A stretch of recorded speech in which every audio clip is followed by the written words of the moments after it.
on the lawyer's server. They had that all on the third-party server. So therefore, why would you even bother hacking company A or company B? You go after the lawyers, you've got their information. Anthony. And they were exchanging all the emails in clear text, of course.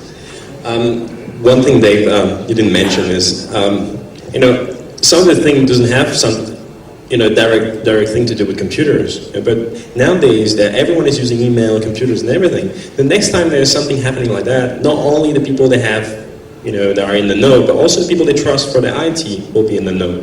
And there's some funny thing happening, like your personal broker.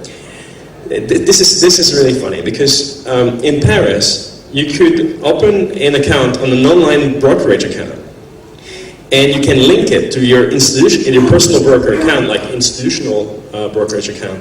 The thing is that on the online brokerage, you cannot do short sell. You know what's short sell? Now, the interesting thing about short sell is it's very simply, you sell a stock that you do not own. You do not own this stock, but you sell it at a lower price than the market value.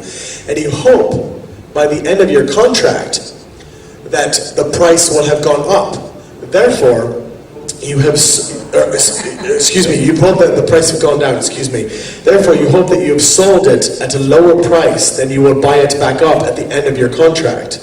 So therefore, you've made money on that deal. Well, there was a vulnerability in the online brokerage system, is that what you had to do is link your personal brokerage account to the online brokerage account. And once you do that, then you call up your broker and you say, I want to sell short this particular stock. And you sell 2 million euro of a particular stock. You don't need to have the money, because at the end of the month, you just buy the stock and you pay the difference. Maybe you lose a little bit, maybe you win a little bit. But the risk is low for the broker. What happened is that on the online brokerage account, your account has been credited to 2 million euro. They don't know how to compensate for negative balances when you sell short. So when it comes over to your online account, they say, oh, no problem. He sold 2 million shares worth of stock. No, I sold 2 million shares worth of, 2 million euro worth of stock short. But the developers of the stock, the developers of the software did not understand that. So when we sold it short, you have 2 million worth of credit that you can now do anything you like with. The next case study is the telcos, the telecommunication companies. First, end-to-end frame relay link. This is a funny story. We had this client that was telling us that they were using a lot of telcos to connect the branches to the headquarters. And we told them to say, it will be interesting to, if we cannot put them in the scope of work for the pen test and the security assessment, at least we should interview them. Sometimes just talking to the person, you can discover funny things. And in that case, it was really funny because the telco showed us a list of, I think, six frame relay link. And they say, oh, you don't have to worry, there's no IP, it's just layer 2, nothing to worry about. I say, can you do a diagram? So he does a diagram, and you see a frame relay link, then there's a big cloud, and then there's another frame relay link. And I say, what's in the cloud? I say, oh, it's frame relay. And I say, okay. And how do you connect from that frame relay link to the cloud? And I say, oh, we use a Nortel NAP. Okay, fine. How do you administer the Nortel NAP? Oh, we use Telnet. So they're not using IP. That's one of the problems. Then I say, are you sure you're using frame relay?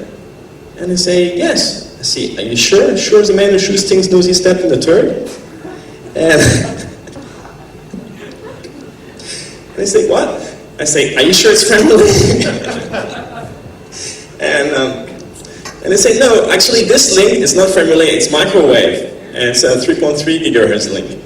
I say, okay. And the more they dig up, the more they find. Then we interview another telco. And then, well, do we have the, oh, it's in the other slide. VSAT network. Everyone's seen Jim and Red talk on VSAT network. VSAT is trusted. It's not trusted because it's secure. It's trusted because they think it's too expensive to hack. Because you have to buy $2,000 worth of equipment. Which, if you saw their talk, you know that's not quite true, especially in the developing countries. Yeah, we didn't have to buy $2,000 of equipment. We just had to buy a bankrupt ISP for $1. And US. You hear that? $1. Why many banks all over Asia use VSAT in clear text? Anyone's been to Bali? Can I see a show of hands? Anyone been to Bali? Bali hands, Bali. Up. There you go. Okay. If you go to Bali, you will see every ATM has a satellite dish on the roof of the booth.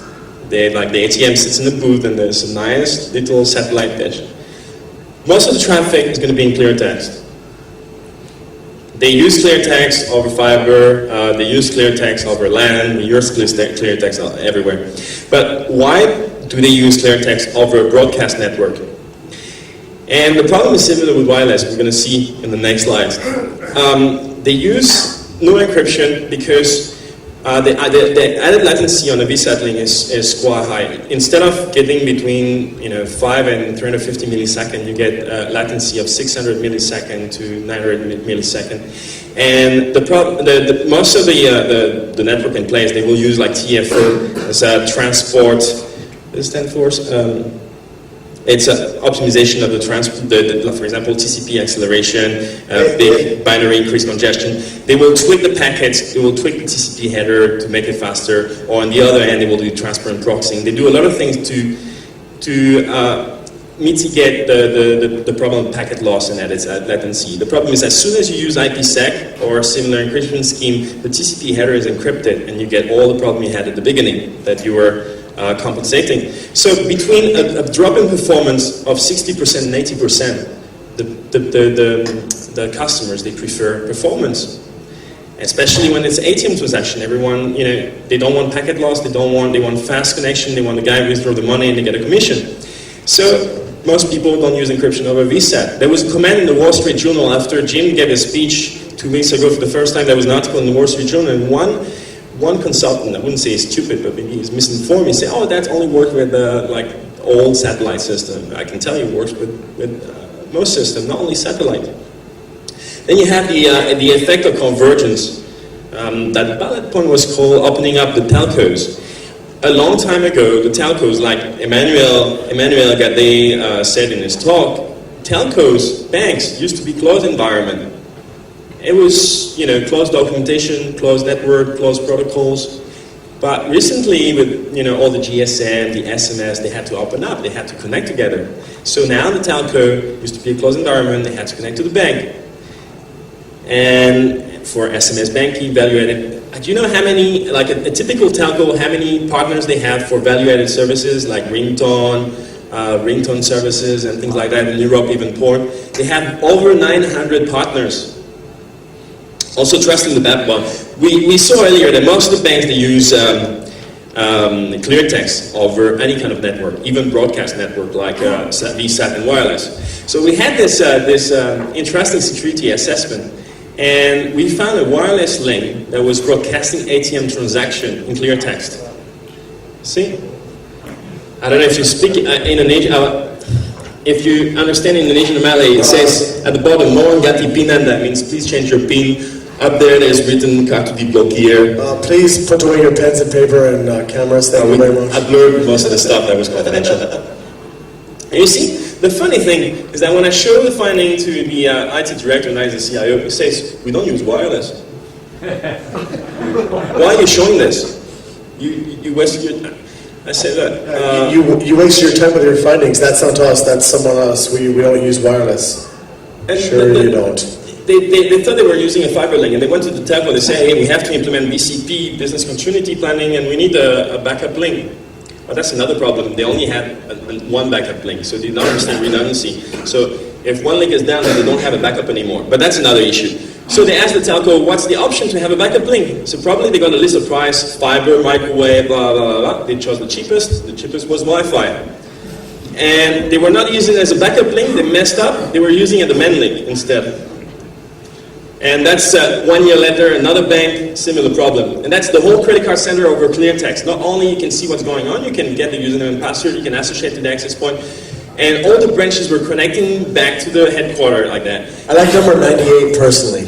Password maintenance, that's a good one. You can see here, this is the menu, last 5 months statement, loyalty program, disputed transaction. You could actually create an account in that bank. You open an account at the bank, then after you go shopping in Amazon, and with the other laptop connected to their wireless network, you can reset disputed transaction. Yeah, reset your disputed transaction. You just dispute every single transaction you have, boom, back to zero. Goodbye.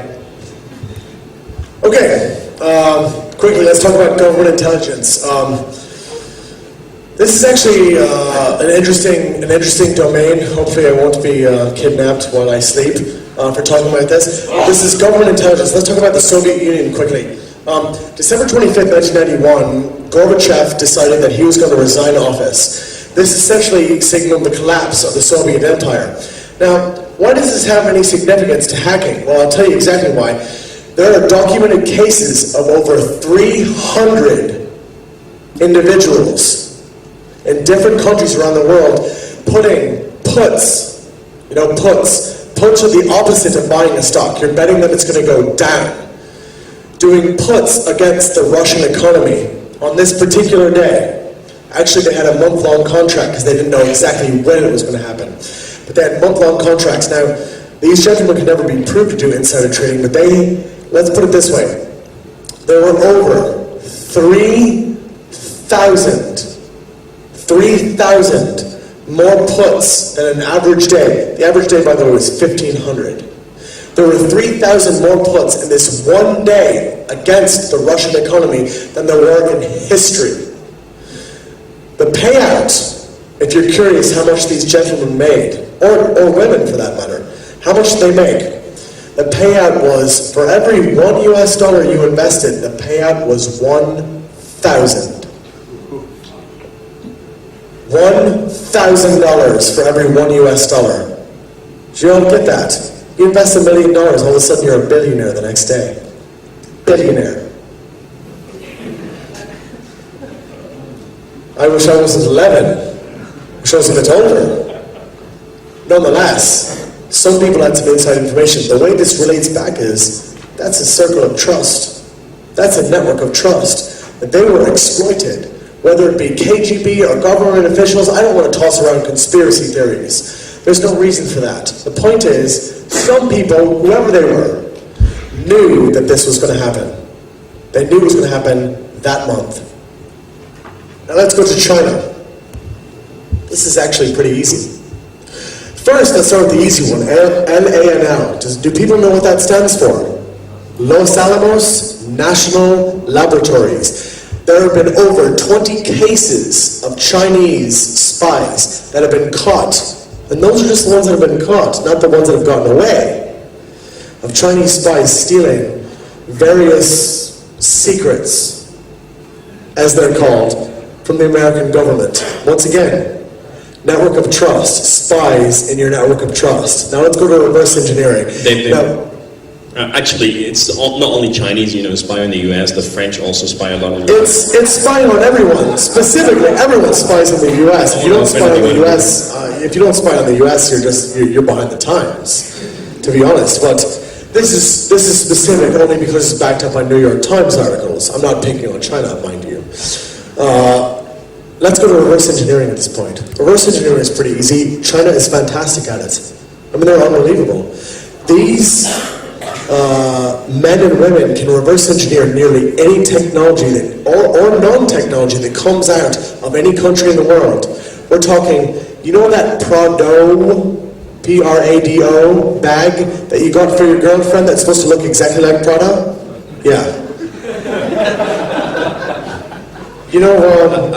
That chip that's supposed to be in your laptop that's faster than the other one. Do you ever wonder why? It's just a little bit faster than those Intel ones. There's a good reason. Dinesh was telling me about fake iPod Nano. When you load them the first time, it shows 8 gigabyte, and then the next time when you format it, it's 47 megabyte. Well, that right there is just a tax. So, reverse engineering. China is fantastic, and I'm not picking on China. We're talking, 100 different countries throughout the world. This is everyone, including the United States, has been reverse engineering technologies, not paying intellectual property to the proper owner for years. This has been going on. Now, finally, I'll go to a very popular topic. The NSA and the FBI. Everybody loves to throw around those letters. Conspiracy theories galore. Oh, they did this. They did that. Well, the truth is, the only things that have come out realistically in the papers are Echelon and Carnivore. First, let's talk about Carnivore, which is the FBI's program, which supposedly sniffs all of the clear text